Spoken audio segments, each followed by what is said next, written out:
Hello everyone, আসসালামু আলাইকুম।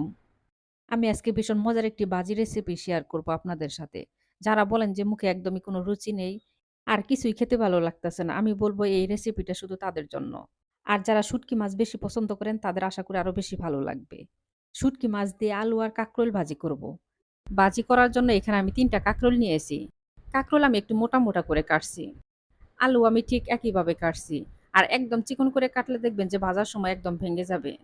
কাঁকরোল ভাজার জন্য প্যানের মধ্যে আমি সয়াবিন তেল দিয়ে দিয়েছি। তেলের মধ্যে দিয়ে দিয়েছি পেঁয়াজ কুচি আর দিয়ে দিয়েছি রসুন কুচি। আর দিয়ে দিয়েছি কাঁচামরিচ। কাঁচামরিচ, পেঁয়াজ, রসুন আমি তেলের মধ্যে বাদামি কালার করে ভেজে নিয়েছি। এখন আমি দিয়ে দিব একটা শীতল শুটকি। আপনারা চাইলে চাপা দিয়েও ভাজতে পারবেন, আবার চাইলে শুটকি মাছ দিয়ে যেকোনো শুটকি মাছ দিয়ে ভাজতে পারবেন। শীতল শুটকি একটু পেঁয়াজের সাথে আমি তেলের মধ্যে ভেজে নিয়ে সামান্য একটু পানি দিয়ে দিয়েছি। এখন আমি দিয়ে দিব স্বাদ মতো লবণ, আর দিয়ে দিব সামান্য একটু হলুদের গুঁড়া, আর দিয়ে দিব সামান্য একটু শুকনা মরিচের গুঁড়া। আমি এইজন্য পানি দিলাম কারণ শুটকি মাছ একটু কষাবো। আর দিয়ে দিয়েছি সামান্য একটু ধনিয়ার গুঁড়া। আমি মসলা কিন্তু একটু অল্প করে দিয়েছি। শুকনা মরিচের গুঁড়া এইজন্য দিলাম কারণ শীতলের মধ্যে শুকনা মরিচের গুঁড়া সবথেকে বেশি ভালো যায়।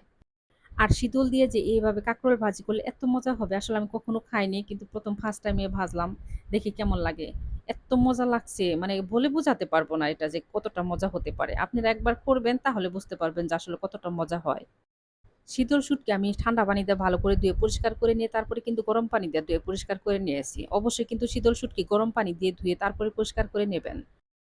আবার গরম পানি দিয়ে ধুয়ে পরিষ্কার করার সময় একদম হাত দিয়ে কচলে, কচলে কিন্তু ধোয়া যাবে না। তাহলে কিন্তু একদম ছিঁড়ে যাবে।